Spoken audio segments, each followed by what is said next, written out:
Hello everyone, welcome to another episode of the Magic Arena Runs Top 10, and we already have Crimson Vow here for quite a while, and we decided it's a good time to take a look at the top 10 monsters of Innistrad that are not demons, devils, spirits, vampires, werewolves, or zombies. Well, we're gonna skip the iconic ones and we're gonna go for the relatively unique ones, or the ones that are kind of unsung in being monstrous, and they tend to be more terrifying actually because the more you think of it. Vampires, werewolves, and zombies have kind of become cliche. Thanks a lot, Twilight.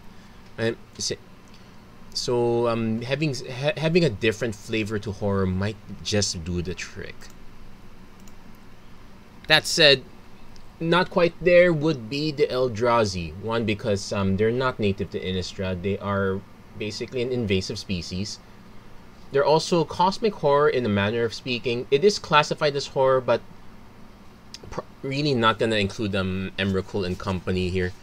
There are other ways where cosmic horror seems to be kind of done right. I would mention. I would pretty much mention the concealing curtains is a good one. There's also the skin invasion one. That one is really creepy and definitely cosmic horror flavored.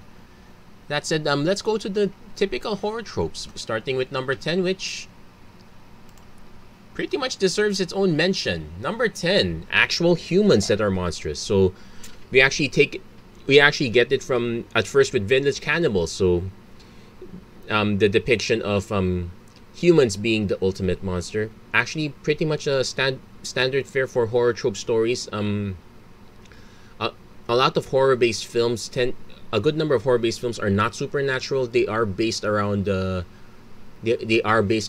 human or group of humans doing monstrous things to other people. So Village Cannibals started that out in Innistrad, and we have the modern take on that, which is Flesh Taker. So yeah, definitely getting a lot of horror trope vibes. I chose the farm for this one only because every other poster for a cannibal movie, I can't exactly post here. It's really not safe for work. But yeah, actually, I kind of chose Leatherface for this depiction, but it could be right, the Scream guy, not Jason Voorhees. That one's already classified as supernatural, same as Freddy Krueger. But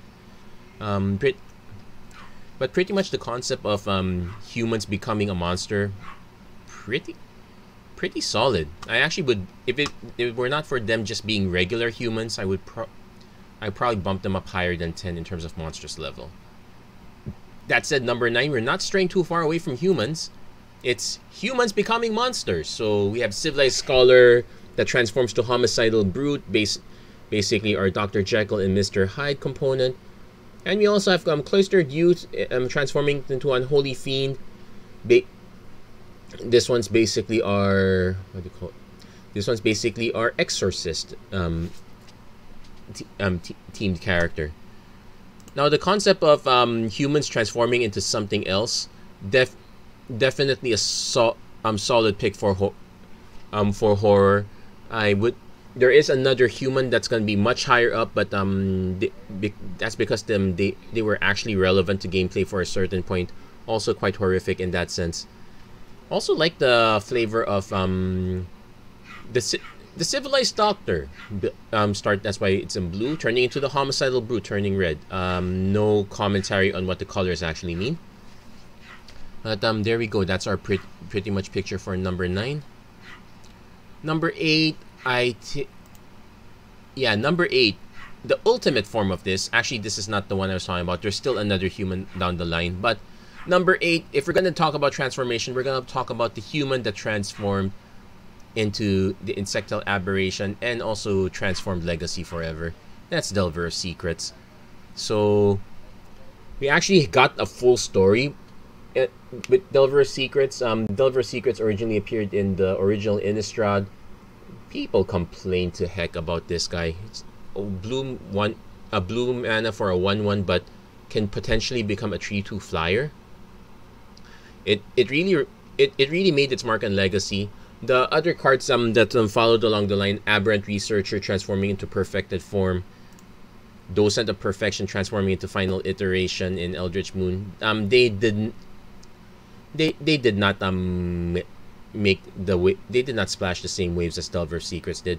In fact, Delver's Secrets so good that we had to reprint it again in Innistrad Midnight Hunt. Actually, in doing research for this, I'm showing you the first remake. Jeff Goldblum did excellent work in The Fly.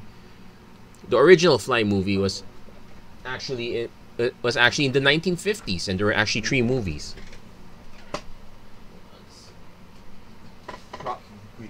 The first movie was good, but the other 2 movies were really bad. It's kind of the same thing happened to the remake. Jeff Goldblum in The Fly was really good. The second movie was just direct to video. It was I remember seeing parts of that one. It was super meh. They're actually planning to reboot the movie yet again, but that talks kind of stalled out a bit. It didn't help that Fox merged with Disney in a sense, so it might be hard for them to resell The Fly while maintaining the true horror spin to things. So, but then again, we did get the true horror in Legacy, and in whatever. Well, it's not actually much a horror now in Standard, but it's still potent in Modern and whatnot. There you go, Delver's Secrets at number 8. Number 7, on the opposite end of the scale, we have Archangel Avacyn, hero of the original set, at least up to Avacyn Restored, but turns into a monster on her own right in Shadows over Innistrad. Basically, when the good guy loses fate, it turns into the monster. That's pretty much that's actually a very good trope. It's actually more of a superhero trope rather than a horror trope, but the concept of angels becoming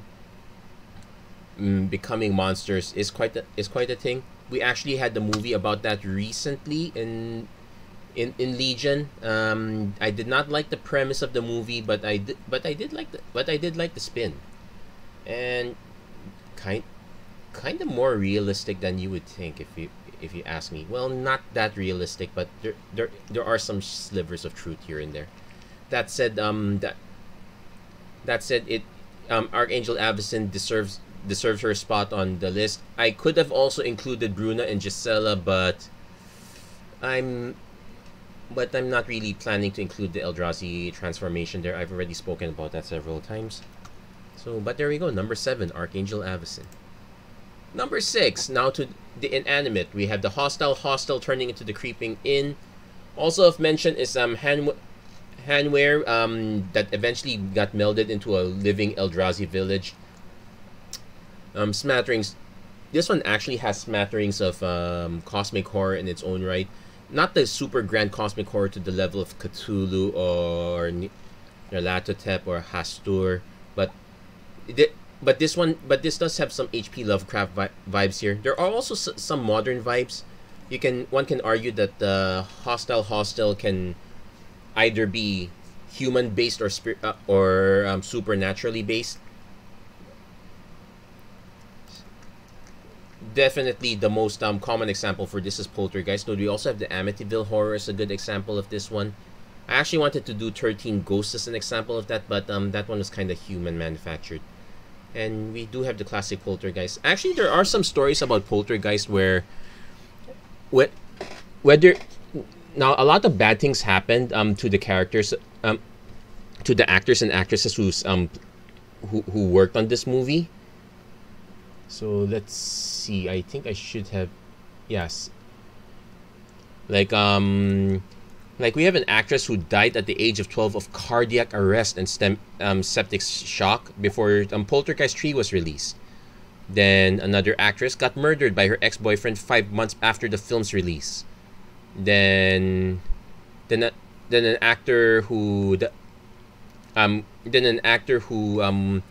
played the character in the sequel died of cancer while the film was being shot, though he was aware of it. And another character died of kidney failure. Now, they were saying that Now there are allegations that because the prop master used actual skeletons, it kind of cursed the entire movie. Whether you believe it or not, we'll leave that to you. But the concept of the house that you live in is is horrific in its own right. I would say creeping, hostile creeping in takes the cake for that one. We'll give it a number 6.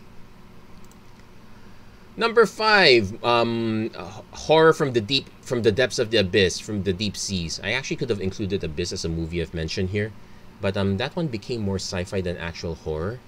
But Hullbreaker Horror is here, and it's much higher up on the list because it's also terrifying standard as of this moment.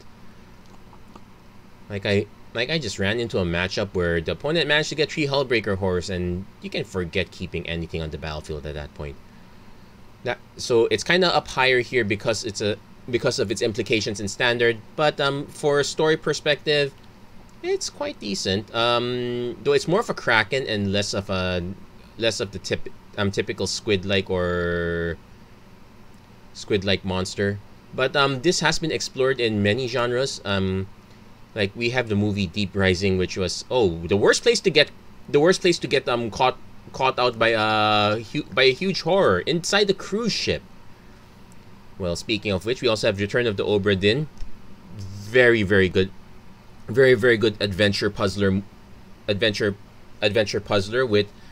Yes, I am kind of spoiling what happens with 10 minutes in, but getting into the horror aspect, at least it was done really well in Return. They actually had quite a bit of cosmic horror inspiration there. Actually, there's a lot of horror stuff that's discussed out of the sea, primarily because of what is unknown about it. Also because of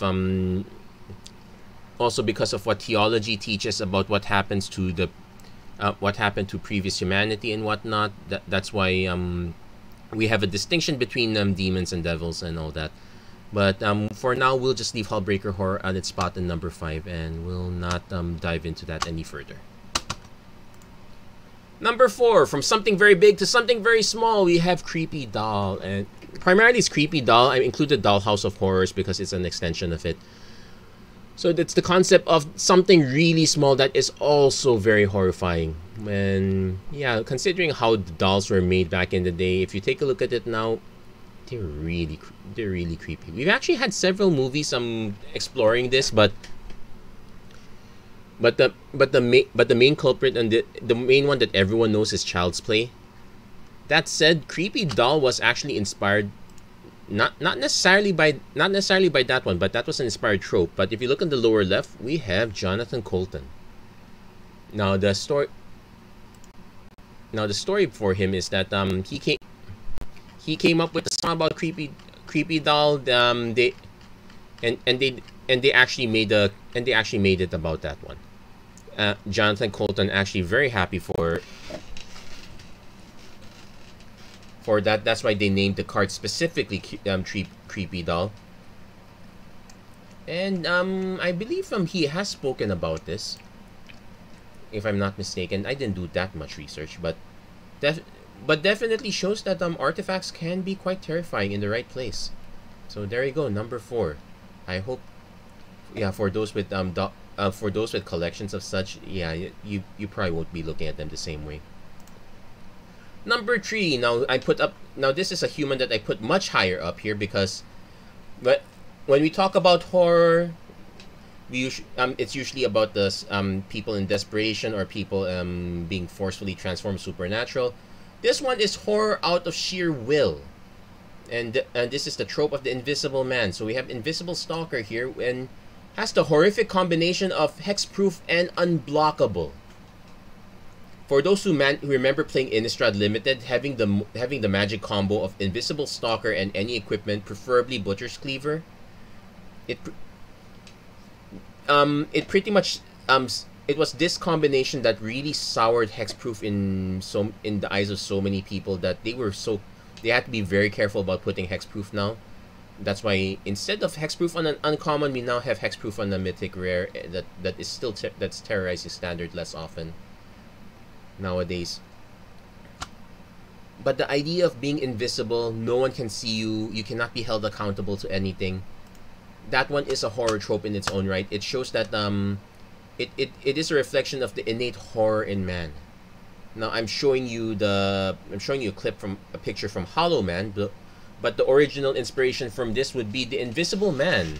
Actually, I need to check up on the author, but I do remember the iteration, what they mentioned more from the League of Extraordinary Gentlemen, where the group was discovering why girls in all girls school were getting pregnant. They were saying it was immaculate conception. No, it just turns out that the Invisible Man was raping them in their sleep. Go figure. Yeah, but H.G. Wells did a very good representation of that. We actually have the Invisible Man now again in 2020, though I probably will take a look into that one. First question on Google: is Invisible Man based on a true story? Actually, it's based on a different kind of true story now that I'm looking at it. Well, not the invisible part, but there is some kind of truth to it in a sense. But there you go. Number 3, the horror that plagued in Innistrad. Innistrad Limited, Invisible Stalker. When you get to number 2 and number 1, we'll finally get into the named horrors and the legendary horrors up there. So first off, we have Toxrill the Corrosive and Grolnok the Omnivore. I put them both here together because they make up a story. And it's actually not much of a story. It's more like a tidbit that was given. But the story here is that there is a rivalry between two cults. So one cult is so it's like who can come up with the bigger world-ending monster. So one cult decided to come up with a giant death slug. The other cult decided to take the spawn take the spawn of like an egg from that allegedly came from the Gitrog monster, and they infused their own stuff, and now we have Grolnok. So this is basically two neighbors fighting each other who can chuck the bigger monster. If I had to place my bets, it's probably the cult with Toxrill that's gonna win, but whoever wins this one, everyone loses. It feels like if Darkest Dungeon there were two neighboring hamlets, each with an ancestor that decided to one up the other one by who can come up with the most horrifying crap. But there we go. We have Toxrill and we have Grolnok. They have a very interesting story, but ultimately for number 1, we have the one that has actually it's more like a plot device, but it is a full story in itself. It's the Gitrog monster. It was probably one of it's actually still a big superstar in historic Brawl now, but back in its time it was a commander centerpiece. 5 mana for a 6/6 with Death Touch and a very neat card draw and land engine. Combined with certain cards, you can churn through your deck quite a lot. The actual story of the Gitrog monster is actually quite interesting. They did come up with a short story for it, but the monster is just there to be placated. For the most part, the true monster was the true monsters were the people of the nearby village. The village decided that they wanted to placate the monster in order to continue their way of life. So they were feeding the sheep of the local shepherdess. She starts learning how to fight because she keeps losing stuff. I'm pretty sure that's what would happen. What were they thinking? But eventually it got to the point where the villagers when she got wiser to what's happening, the villagers wanted to sacrifice her, but she ended up kind of sacrificing them instead. And the Gitrog monster accepts her as the new head of the village now. But now she kind of ends up getting caught doing the same thing over and over. That said, the picture of we think, oh yeah, it's a huge frog that happens to be cannibalistic. Can't be that terrifying. Surprisingly enough, they actually integrated it in recent horror. This is a still shot from Love and Monsters, which is on Netflix actually.